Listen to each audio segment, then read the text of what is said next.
একজন মেহমান এবং একজন ঘরের যে মেহমান এবং একজন বাসার কর্মীর সাথে কথা বলতে গেলে বা মাদ্রাসার কর্মীর সাথে কথা বলতে গেলে কিভাবে বলবে? বললো মেহমান, সে বলল মেহমান হলো আদ-দাইফু, আরবিতে মেহমানকে আদ-দাইফু বলা হয়। সে বলল আসসালামু আলাইকুম রাহমাতুল্লাহ। মেহমান যিনি মানে মেজবান যিনি আছেন, বাড়িতে যিনি আছেন, মাহমুদ হতে পারে, যে কোনো একজন নাম হতে পারে। সে বলল ওয়ালাইকুম আসসালাম ওয়া রাহমাতুল্লাহ ওয়া বারাকাতুহু। মেহমান আবার প্রশ্ন করলো উরিদু আন তাতাকাল্লামা মাআকা, আমি তোমার সাথে কথা বলতে চাচ্ছি। হাল ইউমকিনুকা ইয়া আখি, হে ভাই তোমার কি একটু সম্ভব হবে, মানে আমাকে সময় দেওয়া তোমার একটু সম্ভব হবে? এখন মেজবান যিনি আছে সে বলবে, মাহমুদ বলতে পারে নাম, হ্যাঁ, তাফাদ্দাল বিকুল্লি সুরুরিন আহলান ওয়া সাহলান বিকা, আহলান ওয়া সাহলান বিকা, জি আনন্দের সাথে কি স্বাগতম। আহলান সাহলান মানে বিকা মানে আপনাকে স্বাগতম, আর বিকুল্লি সুরুর মানে কি আনন্দের সাথে, তাফাদ্দাল মানে আপনি আসুন, মানে আহ্বান করা থাকে। এক কথায় আসে যে নাম, হ্যাঁ, তাফাদ্দাল বিকুল্লি সুরুরিন আহলান ওয়া সাহলান বিকা। এরপর আসলো মেহমান আবার জিজ্ঞাসা করলো আল আনতা তালিবুন, যেহেতু এখানে মাদ্রাসার ছাত্র আরেকজন মেহমানের ভিতরে কথা চলতেছে, এই জন্য সে জিজ্ঞাসা করছে হাল আনতা তালিবুন, তুমি একজন ছাত্র। এখন যদি আপনার পরিবারের কাউকে জিজ্ঞাসা করে, তাহলে জিজ্ঞাসা করলো হাল আনতা আমিলুন, তুমি কি একজন কর্মজীবী।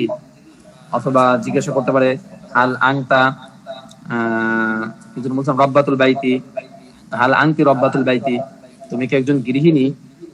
তো এভাবে জিজ্ঞাসা করতে পারে। তাহলে আপনি বলতে পারেন এখানে হ্যাঁ আমি একজন, যদি গৃহিণী হন বলবেন নাম, হ্যাঁ আনা রব্বাতুল বাইত। অথবা যদি আমিলুন বলা হয় বলেন আলা আমিলুল হুকুমাতি, আমি একজন রাষ্ট্রীয় কে কর্মী, রাষ্ট্রীয় কর্মী। আনা আমিলুল হুকুমাতি, আনা আমিলুল হুকুমাতি, আমি একজন রাষ্ট্রীয় কর্মী, এভাবে বলতে পারেন। এরপরে বললো যে মা ইসমু, এখানে মাদ্রাসা মা ইসমু মাদ্রাসাতিকা, তোমার মাদ্রাসার নাম কি।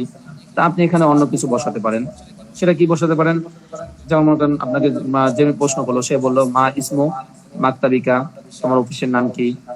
ঠিক আছে, তোমার অফিসের নামটা কি। হ্যাঁ, তখন আপনি জেনে আছে সেটা বলে ইসমু মাকতাবি, যে নাম আছে সে নামটা এখানে সামনে বসিয়ে দিলেই হয়ে যাবে। এরপরে প্রশ্নকারী যে সে আবার জিজ্ঞাসা করলো মেহমান আইনা মাকতাবু, আইনা মাকতাবুকা, তোমার মাকতাব মানে তোমার অফিসটা কোথায়। তো সে উত্তরে বলল মাকতাবি বি উত্তরা ঢাকা, বি গুলশান ঢাকা। ঠিক আছে, তো এরকম যেটাই বলুক না কেন আপনি আপনার অফিসের যে ঠিকানাটা আছে সেটা এখানে দিয়ে দিবেন। এরপর বলা হলো মেহমান প্রশ্ন করলো, মানে বললো তয়্যিব, তয়্যিব মানে বললো মানে আপনার প্রতি যে কথা বলে সে খুশি হয়েছে, এজন্য বললো যে তয়্যিব, দারুন, গুড। আরো আপনাকে দোয়া করে দিল বারাকাল্লাহু ফিকা বা বারাকাল্লাহু ফি হায়াতিকা, আল্লাহ তাআলা আপনার হায়াতে বরকত দান করুক। জাযাকাল্লাহু খাইরান ফিদ দারাইন, আল্লাহ তাআলা আপনাকে উভয় জগতে ভালো রাখুক, কল্যাণ করুক। ঠিক আছে, এরকম আরো কিছু দোয়া করা। আপনিও বললেন ওয়া আলাইকি, আপনার উপরে, বা ওয়া আলাইকা, আপনাকে যেটা সে দোয়া করেছে আপনি শুধু ওয়া আলাইকা বলে দিলেন, তাহলে সেটাও তার উপরে হবে। মানে সে যে যে দোয়াটা করেছে এই দোয়াটাও সেম, আপনি যখন ওয়া আলাইকা বললেন আপনি আতফ করে দিলেন তার আগের কথার উপরে, তখন এটাও তার উপরে যাবে। এরপর বলে শেষ বললো শুকরান, আপনি বললেন আফওয়ান, শেষ। দুজনের মধ্যে এরকম ভাবে সৌজন্যতা মূলত একটু কথা বলতে পারবেন। এটার চিত্রটা দেওয়ার উদ্দেশ্য হলো যে এই সিস্টেমে আপনি নিজে বানাবেন, একটা দিয়ে আরো কয়েকটা বানানো যায়। হুবহু আমরা এখানে একটা দেখিয়েছি নমুনা, এটা দিয়ে আপনি আরো নিজে তৈরি করার চেষ্টা করবেন। আশা করি বুঝতে পারছেন।